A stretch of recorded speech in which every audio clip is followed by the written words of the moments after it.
Parents, let me ask you a hard question. Do you love all your children the same? Or is there one you treat just a little bit differently?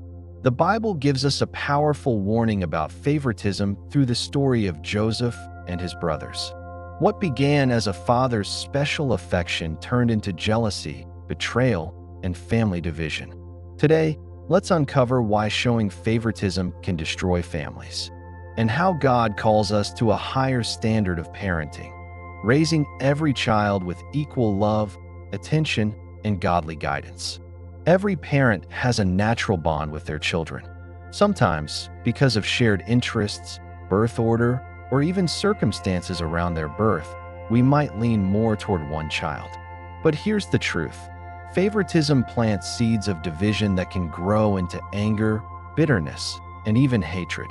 In Genesis 37, Jacob openly favored Joseph, giving him a richly ornamented coat. While Joseph was truly gifted by God, the way Jacob displayed preference tore the family apart. What can we learn from this? Let's dive in. 1. Favoritism breeds jealousy. When Jacob gave Joseph the coat of many colors, his brothers were filled with envy.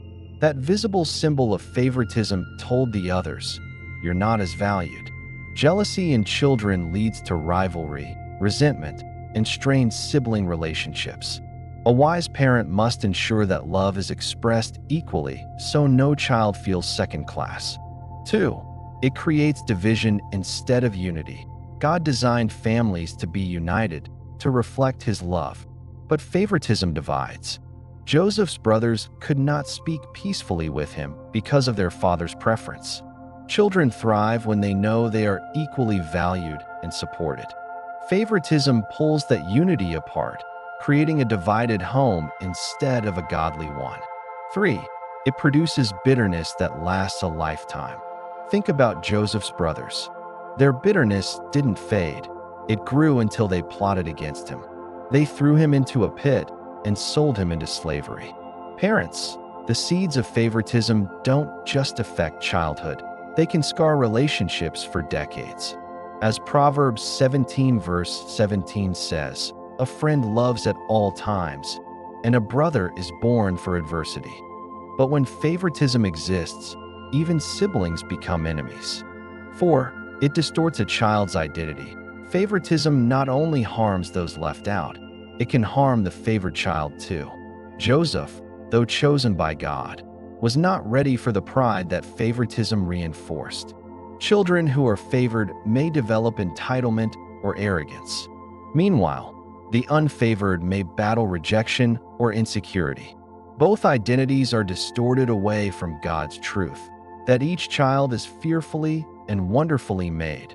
Psalm 139 verse 14. 5. It destroys trust in parents.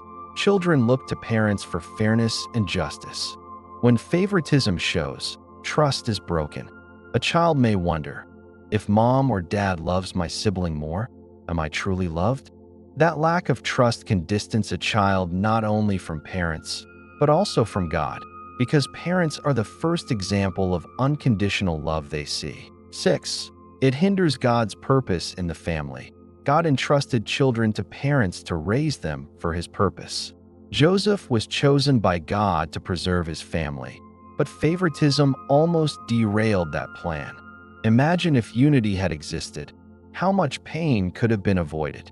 Favoritism blinds us to the unique gifts of each child, gifts God intends to use for His kingdom. 7. It can pass down as a generational pattern. Jacob favored Joseph, but let's not forget, Jacob himself grew up in a divided home. Isaac loved Esau, Rebekah loved Jacob. That favoritism led to deception and division. Parents, unless broken, these patterns repeat. By showing equal love, we break generational cycles and establish a godly heritage of fairness and unity. Parents, favoritism may seem small, but it can shatter families.